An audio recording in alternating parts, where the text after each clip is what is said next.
තෙරුවන් සරණයි. ඇයි අම්මේ මේ හාමුදුරුවෝ ගොඩාක් නිල් පාට උනේ? අනේ කියා දෙන්නකෝ. ඔන්න ඔය ප්‍රශ්නේ අහන්නේ දරුවෝ දෙමව්පියන්ගෙන් පන්සල් විහෙර විහාරස්ථාන වලට ගියාම මුගලන් මහරහතන් වහන්සේගේ පිළිමේ දකින්නවනේ. පිළිමේ නිල් පාටයිනේ. එතකොට මේ නිල් පාට උනේ ඇයි කියලා සමහර දෙමව්පියෝ දන්නේ නැහැ. එක්ක දෙන උත්තරේ වැරදි. වැරදි උත්තරයක් දෙනවා. එක්ක කට වහගෙන ඉන්නවා. ඇත්තටම ඇයි අපේ මුගලන් මහරහතන් වහන්සේ නිල් පාට වෙලා ඉපදුනේ? පෙර සංසාරේ කරපු පින්කමක පුණ්‍ය විපාකයක් වශයෙන්. අනෝමදස්සි සම්මා සම්බුදුරජාණන් වහන්සේගේ කාලෙදී අපේ මේ මුගලන් මහරහතන් වහන්සේ සිටුවරයෙක් වෙලා ඉපදිලා හිටියා. සිටුවරයාගේ නම තමයි සිරිවර්ධන.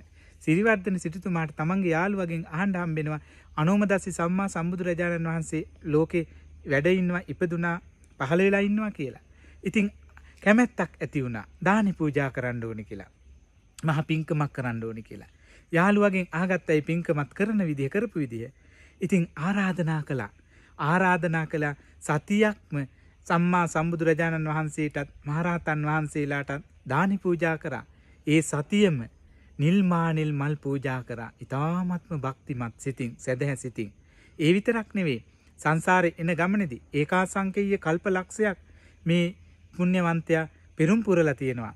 අග්‍ර ශ්‍රාවකයෙක් වෙන තනතුරු පතාගෙන ඒ එන ගමනේදී බොහෝ කාලයක් නිල් මල් පූජා කරලා තිනවා. තවත් පින්කම් බොහොමයක් කරගන්න අතරතුරම එතකොට නිල් මලේ පෙත්ත ඔබ බලන්නකෝ පාට.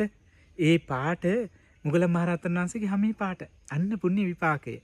දැන් පිළිම වහන්සේලාගේ ඔය මුගලන් මහරහතන් වහන්සේගේ පාට දැක්කහම හරිම පාට නොවෙන්න පුළුවන්. තද වර්ණයෙන් අපිට පේන්නේ. හැබැයි හරිම පාට තමයි නිල් මලේ පෙත්තේ පාට. ඔබට දැක ගන්න ඕන නම් ඒ විදිහට බලන්න. එතකොට සමහර දෙමව්පියෝ දෙන වැරදි උත්තරේ තමයි මුගලන් මහරහතන් වහන්සේ ඈත අතීතයේ කරපු පාප කර්මයක විපාකයක් තමයි සුරුංගෙන් පහර කාලා තමයි මේ නිල් පාට උනේ කියලා කියන්නේ. නෑ. මුගලන් මහරහතන් වහන්සේ මේ ඉපදෙනකොටම පුංචි දරුවම මේ නිල් මලේ පෙත්ති පාට. එහෙනම් නීලුප්පල කියලා කියන්නේ නිල් මානෙල් වලට නමක්නේ. මේ නීලුප්පල වර්ණයෙන් යුක්ත වුණු අප සම්බුදු පියාණන් වහන්සේගේ වමත් ශ්‍රාවක වුණු ඊර්දිමත් භික්ෂූන් වහන්සේලා අතර අග්‍රස්ථානය ලැබපු දෙවියන් අතර ඒ වගේම උපදින අයත් අපාය උපදින අයත් පිළිබඳ මනාව ධර්ම දේශනා කරපු නිවනට මඟ මෙහෙය වූ කියා දුන්නු ඒ උත්තම සුපටිපන්න ගුණධරණ මහමුගලන් මහරහතන් වහන්සේට සදහැ සිතින් මම নমස්කාර කරනවා. මාගේ নমස්කාරය වේවා. ත්‍රිවන් සරණයි.